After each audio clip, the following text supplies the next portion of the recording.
Following breakfast on May 22nd, Cernan and Stafford entered the lunar module during the 12th revolution of the moon a little more than 98 hours into the flight.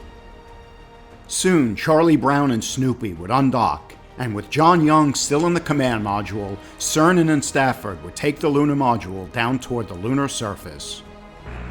This is Apollo Control at 100 hours 23 minutes, 2 minutes 23 seconds away from acquiring Snoopy. Oh, Houston, this is Snoopy. Right, Snoop, go ahead.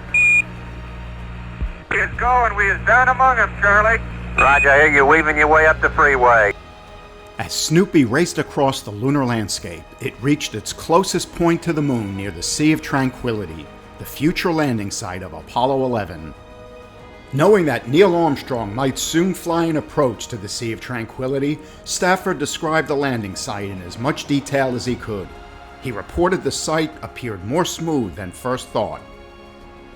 Stafford and Cernan looped around the moon once more, taking Snoopy to its highest altitude before again swooping down over the Sea of Tranquility, where the pair would jettison the vehicle's descent stage and fire the ascent engine to simulate a launch from the lunar surface, a skill necessary to complete a lunar landing mission.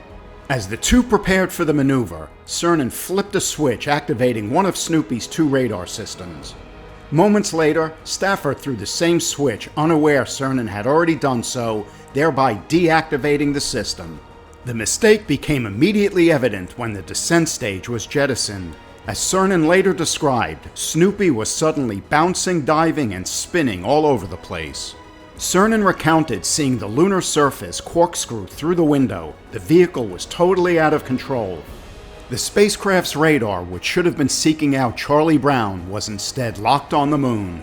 15 seconds after the event began, Stafford took over manual operation of Snoopy and regained control. A later analysis of the data related to the incident indicated Stafford and Cernan were 2 seconds from crashing onto the lunar surface. With the work of flying Snoopy complete, and with the vehicle back under control, it was time for the two men to reunite with Charlie Brown. Hey, Joe, we're about ready to dock. Stand by. Okay, John, you're into about 5 feet, babe. Looking beautiful. We got him. We got him, John. We heard him in here. Hello, Houston. Snoopy and Charlie Brown are hugging each other. Yes, sir. Roger that. We heard him down here. 12 hours since entering Snoopy, Stafford and Cernan were now back inside Charlie Brown.